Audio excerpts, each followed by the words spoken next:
Hi friends, welcome back to the channel. The moment we've all been waiting for, the Pizza Pets airdrop has just occurred, with over 58,200 pets that have been airdropped not only across the Bitcoin ecosystem, but also EVM, Solana, and across many communities. Over 400 communities in fact were involved. And everyone is asking, how do I take care of these pets? How do I feed them? And what is all this buzz about? In this video, I'm going to stay to the point and explain to you a few things. First, why you should care for your pets anyway. I'm going to also be talking about where and how to feed your pets. We're going to be going into feed and game actions that you can take. And finally, we'll also cover some strategies that you can take, whether you're going to take a riskier or a safer strategy to get your pet to the immortal stage. So without any further ado, let's get right into it with the first topic, why you should care for your pet to begin with. Okay, let's start by understanding the point of the game. There are 11 different kinds of pizza pets, and your goal is to collect all 11 different kinds.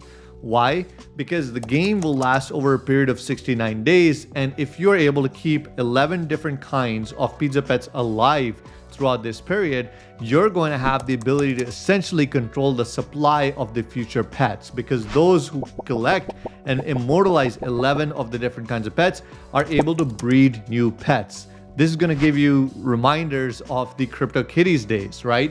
So this same mechanic has been implemented here, and it's made it really cool, where if you have a certain amount of pets and maybe you're repeating the same kinds, you're going to be able to trade them with others on Magic Eden and different marketplaces, or you can collaborate with some of your friends. Maybe your friends have a few different kinds of pets and you have other kinds, and you're kind of collaborating to keep them alive through the different evolution phases, so that one day when the game finishes in 69 days, you're able to breed new pets. So the supply is not controlled by the Pizza Pets team or the project. In fact, it is controlled by the players of the game themselves.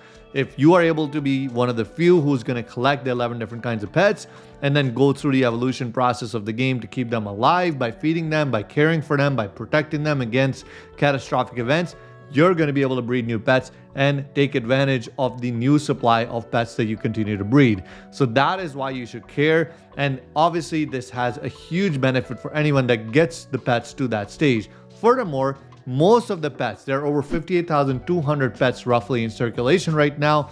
The opinion and belief of many of the players and holders is that most of these pets are going to die, because many people don't know that they have to actually care for these pets. They're just folks who have been airdropped a bunch of these pets through community participation, and if they don't engage and care for these pets that lose 1 heart per day, that means that those pets are going to die, significantly reducing the supply of overall pets available. So if you're looking to scoop up a pet, you might want to do that now from the Magic Eden marketplace, because those pets might disappear very soon, and you might not be able to complete your collection of the 11 variety of pets that you need.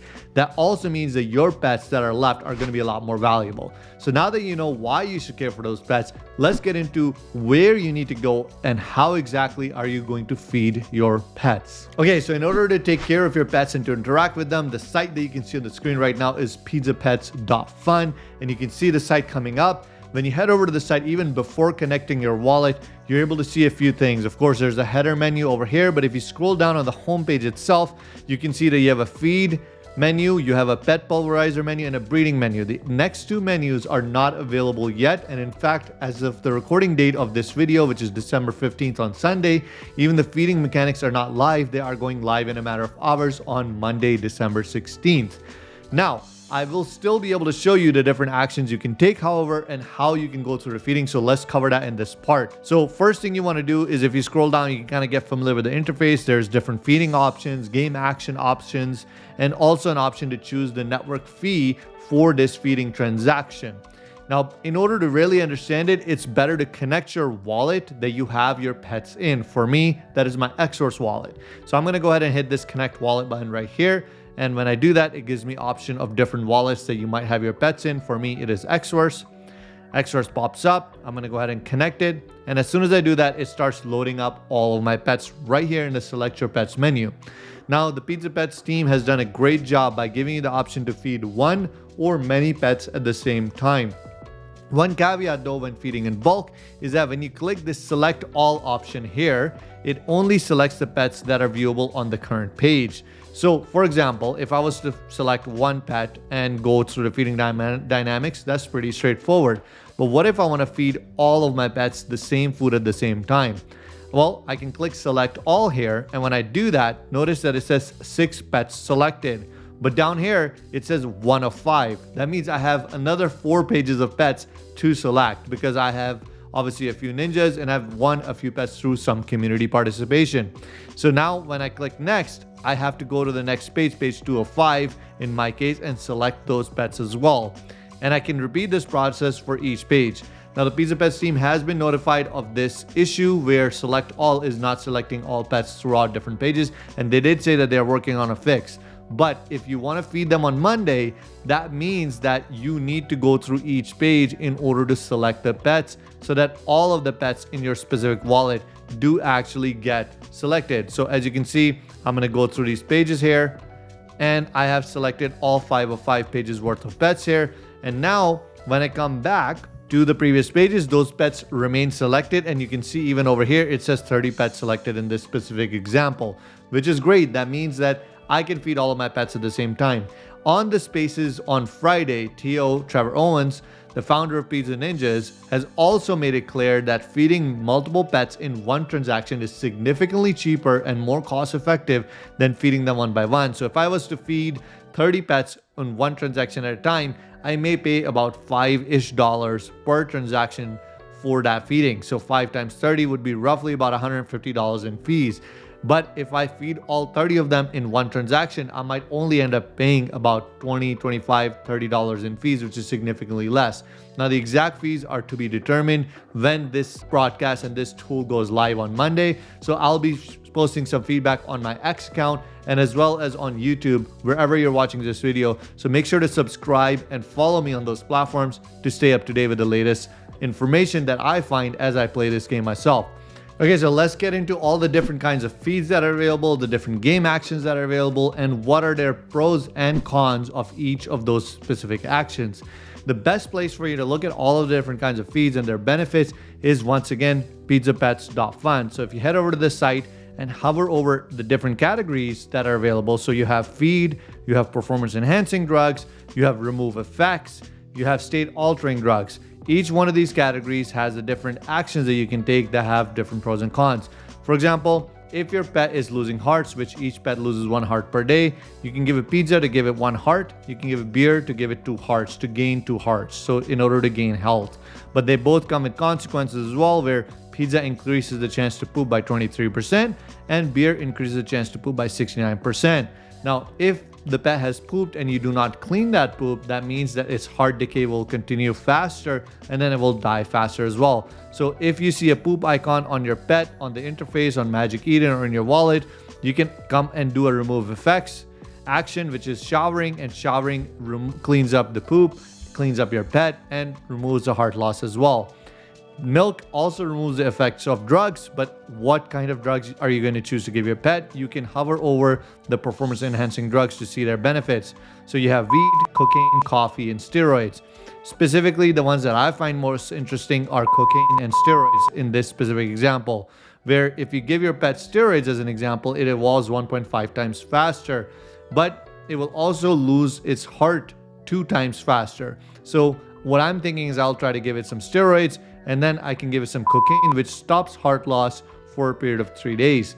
The 3 days time is important to remember, because if I don't come within those 3 days, let's say in about 2.5 days after feeding it this transaction, to give it milk in order to remove the effect of that drug, then my pet will die because it's been on a bender with cocaine for 3 days. So that's where removing effects with milk comes in handy. Specifically, you can look at weed has its own benefits where the pet will continue to evolve 2 times slower, and it will also lose its heart rate about 1.5 times slower. So if the game's going a little bit fast, you're busy with work or whatever you're working on, you can give it some weed to slow things down, to chill out, and just be a chill guy and a chill pet. Now you also have the option to give coffee, which loses its heart about 1.2 times slower, but it will also, as we all know, coffee activates the digestive system, so it will increase its chances to poop about by 1.5 times higher. This is going to be something that's going to be a little risky because if you don't have enough hearts and then you don't come in time to clean, then your pet will die. You also have state altering drugs such as LSD. LSD is one that can be used to pause the game. So specifically, if you give your pet LSD, its evolution stops and its heart loss stops. But after 14 days, if you have not given it milk during that 14-day period, so let's say for 13 and a half days, you set some alarm, you come back, you give it some milk, you're good, the game starts again and unpauses. But if you hit that 14-day mark without giving it milk, your pet is going to die. So where can you use this LSD? A great time would be, for example, the Christmas holidays coming up. Let's say you want to spend time with family and don't want to be panicking about your pets dying. In such a case, you can give them some LSD and essentially pause the game. You also have some option to give ketamine to change the type of the pet. Why you might want to do that, we'll talk about that in a second. And you can also give them Molly. When your pet evolves into different stages, you can give them Molly to reverse the evolution and to gain the heart health to full. Specifically, DMT is kind of interesting where you can speed up that evolution. If you give your pet DMT, there's a 51% chance of them to evolve immediately or they could die right away. That chance reduces when they reach the adult stage, which is after 3 evolutions, and then that chance of dying reduces to 10%. However, you want to be careful with this because you have to go through 3 evolutions, as I'll show you in a second, in order to reach that lower death rate with DMT. So this one is a little bit risky, but I'm sure we'll see some people trying that as well. Now, I want to give a shout out to Shira.btc as well because she's put together an amazing thread on this that makes it really easy to follow after listening to Twitter Spaces by Trevor on Friday. Now, that was a multi-hour long spaces, so I have gotten a lot of information from there for this video, and also I've gotten a lot of information from Shira's post on X as well. So over here, she's talking about the game mechanics as they relate to evolution. So currently, all of the pets are in the egg evolution stage. They're going to evolve on Monday in a few hours to the baby stage. Then a few days later, they are going to be evolving to a child stage, and then to a teenager shortly after that.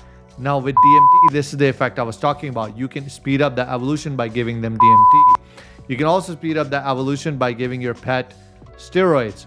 Now my strategy is going to be a little bit interesting where I'm going to use a combination of steroids and cocaine to try to evolve them faster and to try to eliminate any heart and health decay.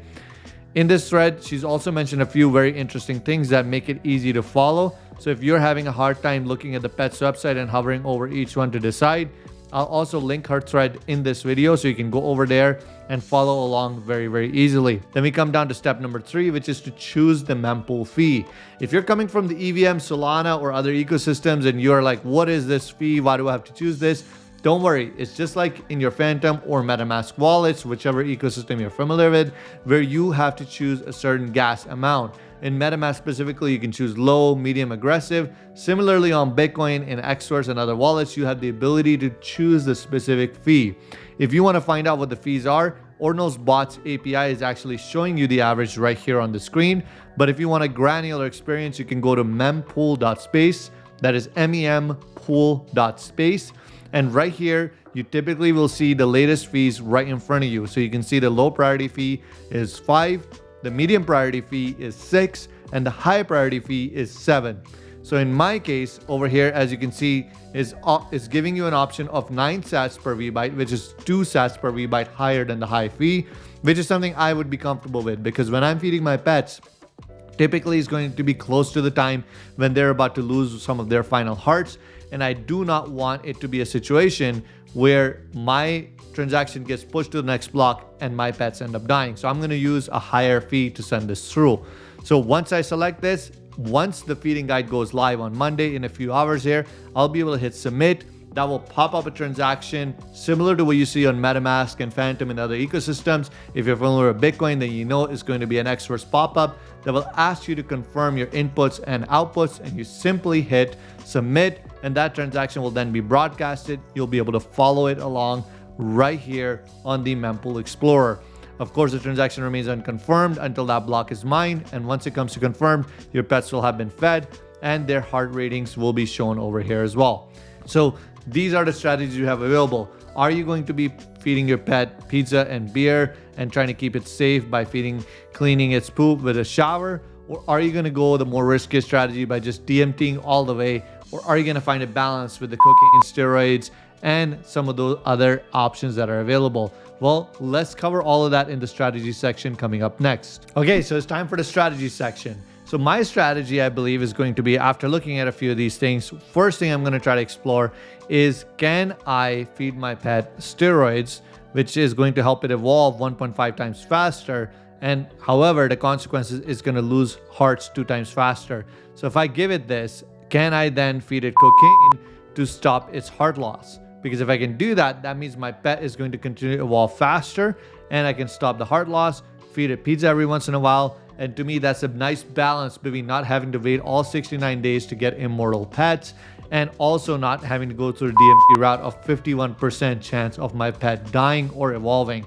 That's too high of a risk for me. So that's strategy 1 for me. I'm excited to see what you guys might be doing in the comments below. Maybe you can share that strategy with me as well. And maybe we can all help each other with some interesting strategies that we might come up with. Another thing that I'm going to be looking out for is I have a set of these pets available right now. I'm going to be looking to make sure if I can secure 11 unique pets. So there are a different variety of pets, as you can see over here. And the easiest way for me to look at those variety of pets is actually not from this interface, but instead by going to Magic Eden. If you go to Magic Eden's profile page, so when you connect your wallet, you can click on profile. And when you go to profile over here, there's a filter option where you can filter simply by pizza pets. Once you do that, you'll see all of your pets. I like to go into list view right here. Once you have it in list view, you can go ahead and open your pet one at a time. So I'm going to go ahead and open these up and you can then see what kind of pets you have. So as an example, this one, now when you click into that, it kind of moves into a different screen. So we have a Colvin pet, we have another Colvin pet, we have it looks like a Mythtail pet, we have a Flamora, we have a Petrol. So it looks like, let me zoom in here. Yep, a Petrol pet. So different kinds of pets are available in my wallet. And what I'm going to be looking out for to make sure is that I have 11 different kinds of pets. Why do I want 11 different kinds? As I talked about in the beginning of the video, if I can secure 11 different kinds of pets, which are all of the different varieties available, I can keep them alive and feed them to make them immortal. That means that I'll be able to breed new pets. That's the ultimate goal for me. So I'm going to try to make sure that I can go, if I don't have the right kinds of pets, I'm going to be heading over to the Pizza Pets collection right now. And then I'm going to go ahead and try to find the kinds of pets that I'm looking for. So I'm going to do some pet hunting, so to say, and I'm going to open up those specific collection item. And I'm going to make sure that, let's say that this is, I believe it's a freeze pet. So let's open this. Yep, so it's a Frostfang pet. So I might try to scoop a Frostfang pet if that's the one that I'm missing. If I have too many of one, I might try to reach out and list that specific one for sale while I go and recover another one. Another thing to keep in mind is you might want to hold off on selling pets until after Wednesday, because Wednesday is the first day where most of these pets are going to die, which means that a significant amount of this collection supply, if you go into the collection right now here, is sitting at 58,200. I believe a significant amount of this supply is going to be dried up by Wednesday, which means your pets are going to be in high demand if they are still alive then. And you might get a much higher price for them potentially at that time if the supply dynamics work out. So these are the few strategies I'm taking. Interested to hear what you guys are going to take in terms of actions. And once again, if you enjoyed this video, make sure to give it a like, subscribe, let me know in the comments your strategies, and I'll see you guys in the next video.